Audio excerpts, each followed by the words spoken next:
Sweet Nightmares, the terrifying tale of a lollipop girl. Once upon a time, in a small village, there was a young girl named Sarah who loved to wander the forests in search of wildflowers. She was known for always having a lollipop in her hand, and the villagers would often hear her singing a sweet tune as she walked. One day, Sarah didn't return from her wanderings. The villagers searched everywhere, but there was no sign of her.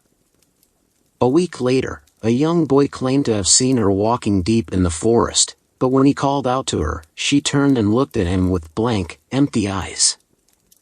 Her once sweet voice had been replaced by an eerie whisper, and she held her lollipop in her hand like a weapon.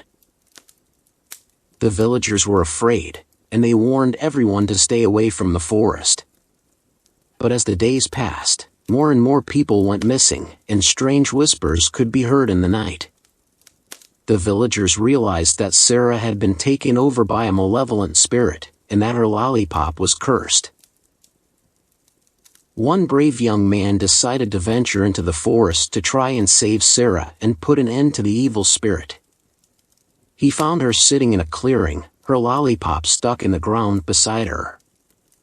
As he approached, she stood up and started walking towards him, her eyes never leaving his face.